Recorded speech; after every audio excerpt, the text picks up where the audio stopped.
മോന്റെ പേരെന്താ? രാജ. ആദ്യമായിട്ടാണ് ഇതില് അഭിനയിക്കുന്നത്? രണ്ടാമത്തെ സിനിമയാണ് ഇപ്പൊ. സിനിമ അസലായിട്ടുണ്ട് കേട്ടോ, അഭിനയം സൂപ്പറായിട്ടുണ്ട്. എവിടെ വീട്? എന്റെ വീട് കോട്ടയം. കോട്ടയാണ്, അതെയോ? ഇപ്പൊ എന്താ ചെയ്യണ? പഠിക്കുന്നത്?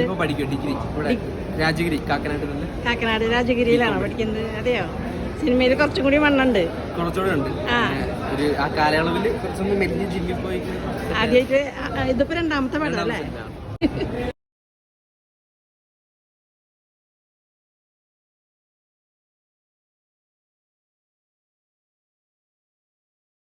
വീട്ടിലാരൊക്കെയുണ്ട്? വീട്ടില് അച്ഛനമ്മ ചേച്ചി. അതെ അല്ലേ, ശരി. അസലായിട്ടുണ്ട് അഭിനയം, എനിക്ക് അതാണ് കൂടുതലും പറയാനായിട്ട് കേട്ടാ. ഇപ്പൊ സിനിമയിൽ കാണുന്നേക്കാളും ഇങ്ങനെ കാണുമ്പോ ഭയങ്കര വ്യത്യാസമുണ്ട്. ഇതിപ്പോ 5 വർഷം മുമ്പാണ് അല്ലേ പിടിച്ചിട്ടുള്ളത്? 4 വർഷം മുമ്പ് പിടിച്ചിട്ടുള്ളതാണ്. അങ്ങനെ പറ്റേ. ഇനി വേറെ വല്ല